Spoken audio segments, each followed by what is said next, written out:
NAC9 news में आप सभी का स्वागत है। मैं आपके साथ शिवांगी। चलिए नजर डालते हैं देश दुनिया की कुछ बड़ी खबरों पर। सुप्रीम कोर्ट ने राहुल गांधी को सेना पर टिप्पणी के मामले में लगाई फटकार। सुप्रीम कोर्ट ने कांग्रेस नेता और लोकसभा में विपक्ष के नेता राहुल गांधी को भारतीय सेना पर टिप्पणी के मामले में फटकार लगाई। कोर्ट ने कहा, अगर आप सच्चे भारतीय हैं तो ऐसी बातें नहीं कहेंगे। राहुल गांधी ने दावा किया था कि चीन ने 2000 वर्ग किलोमीटर भारतीय भूमि पर कब्जा कर लिया है, जिस पर कोर्ट ने सवाल उठाया कि उन्हें ये जानकारी कैसे मिली और क्या उनके पास विश्वसनीय सबूत है। न्यायमूर्ति दीपांकर दत्ता और न्यायमूर्ति ऑगस्टिन जॉर्ज मसीह की पीठ ने राहुल गांधी को सलाह दी कि वह विपक्ष के नेता के तौर पर अपनी बात संसद में रखें, न कि सोशल मीडिया पर। कोर्ट ने इस मामले में उत्तर प्रदेश सरकार और शिकायतकर्ता को नोटिस जारी कर जवाब मांगा है। राहुल गांधी की ओर से वरिष्ठ अधिवक्ता अभिषेक सिंघवी ने तर्क दिया कि विपक्ष के नेता को मुद्दे उठाने का अधिकार है और ये दुर्भाग्यपूर्ण होगा यदि वे प्रेस में छपी बातें नहीं कह सकते। उन्होंने कहा कि राहुल ने केवल सूचना के दमन और 20 भारतीय सैनिकों की मौत पर चिंता जताई थी। हालांकि कोर्ट ने कहा कि ऐसे मुद्दों के लिए संसद जैसे उचित मंच का उपयोग करना चाहिए था। सुप्रीम कोर्ट ने राहुल गांधी को राहत देते हुए जिला अदालत में चल रही कार्यवाही पर रोक लगा दी। ये मामला भारत जोड़ो यात्रा के दौरान सेना के बारे में कथित अपमानजनक टिप्पणी से जुड़ा है। इलाहाबाद हाईकोर्ट ने 29 मई को राहुल की याचिका खारिज की थी, जिसके बाद उन्होंने सुप्रीम कोर्ट में समन आदेश और शिकायत को भी चुनौती दी। इसे दुर्भावना से प्रेरित बताया। मध्य प्रदेश में रक्षाबंधन पर लाडली बहनों को मिलेगा खास तोहफा।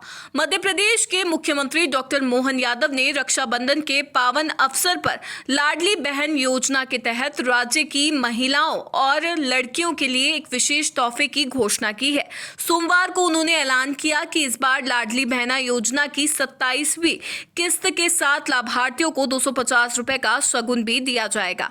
ये राशि 7 अगस्त 2025 को लाभार्थियों के बैंक खातों में जमा की जाएगी। लाडली बहना योजना के तहत मध्य प्रदेश की 1.27 करोड़ महिलाओं और लड़कियों को हर महीने 1250 रुपए की आर्थिक सहायता प्रदान की जाती है। इस बार रक्षाबंधन के मौके पर 1250 रुपए की नियमित किस्त के साथ 250 रुपए का अतिरिक्त शगुन भी दिया जाएगा, जिसे मुख्यमंत्री ने भाई की ओर से बहनों के लिए प्यार और शगुन के रूप में बताया।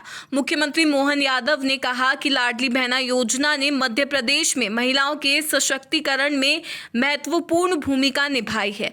रक्षाबंधन के इस विशेष अवसर पर हम अपनी बहनों को ये शगुन देकर उनके प्रति अपनी प्रतिबद्धता और स्नेह व्यक्त करना चाहते हैं। कमल हासन का नीट और सनातन विचारधारा पर तीखा हमला, शिक्षा को बताया सामाजिक बदलाव का हथियार। अभिनेता और फिल्म निर्माता और राज्यसभा सांसद कमल हासन ने रविवार को चेन्नई में अग्रम फाउंडेशन के एक कार्यक्रम में राष्ट्रीय पात्रता सह प्रवेश परीक्षा और सनातन विचारधारा पर तीखा हमला बोला। उन्होंने शिक्षा को सामाजिक और राजनीतिक बदलाव का सबसे बड़ा हथियार बताते हुए कहा कि ये न केवल तानाशाही और सामाजिक बंधनों को तोड़ने की ताकत रखती है, बल्कि देश को नया आकार देने का भी साधन है।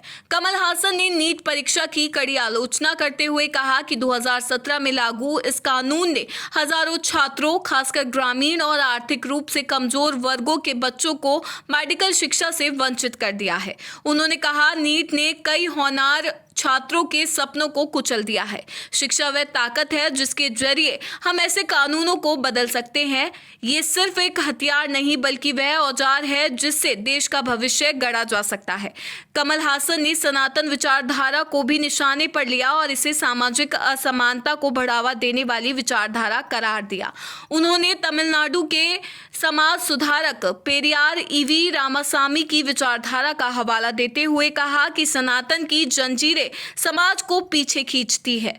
उन्होंने कहा, शिक्षा ही वह हथियार है जो सनातन और तानाशाही जैसी जंजीरों को तोड़ सकती है। हमें एकजुट होकर शिक्षा के बल पर इन बंधनों से मुक्ति पानी होगी। कमल हासन ने यह भी चेतावनी दी कि कुछ और चीजें हाथ में लेने से जीत नहीं मिलेगी।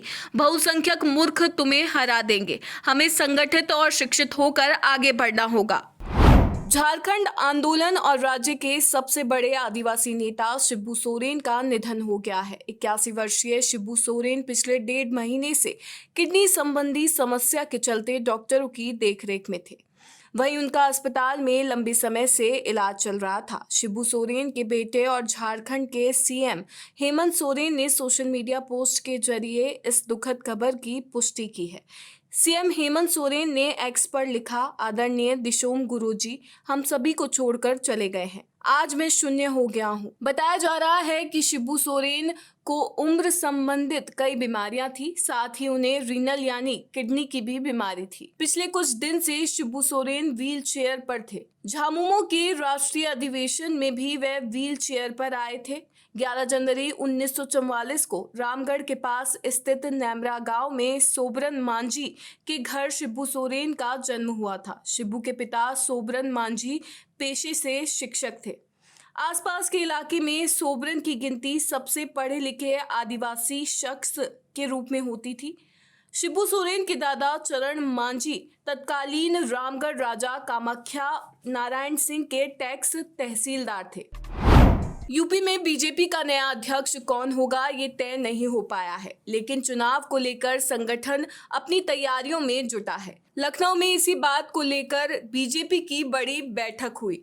मीटिंग में चुनाव पर मंथन हुआ। बैठक में फैसला हुआ कि हर बूथ पर कम से कम 100 वोटर बढ़ाए जाए। हर विधानसभा सीट पर 10 से 20 हजार वोटर बढ़ाने का लक्ष्य रखा गया है। साथ ही बांग्लादेशी घुसपैठियों के नाम वोटर लिस्ट में शामिल ना हो पाएं, इसको लेकर भी पार्टी सतर्क हो गई है। पार्टी कार्यकर्ताओं को इसके लिए सतर्क रहने को कहा गया है। लखनऊ के इंदिरा गांधी प्रतिष्ठान में बीजेपी के विधायकों और जिला अध्यक्षों को बुलाया गया। पार्टी के जिला प्रभारी भी इस बैठक में मौजूद रहे।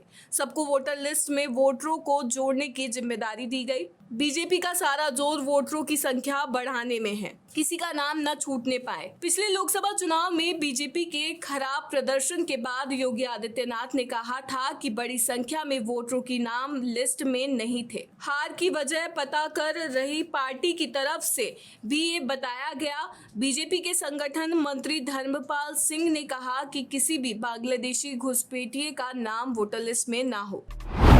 अमेरिकी राष्ट्रपति डोनाल्ड ट्रंप ने एक बार फिर भारत और पाकिस्तान के बीच हालिया संघर्ष सहित दुनिया भर में हिंसक टकरावों को रुकवाने का श्रेय लिया। ट्रंप ने 10 मई को सोशल मीडिया पर यह घोषणा की थी कि भारत और पाकिस्तान ने वॉशिंगटन की मध्यस्थता में रात में चली लंबी वार्ता के बाद पूर्ण और तत्काल युद्ध विराम पर सहमति जताई।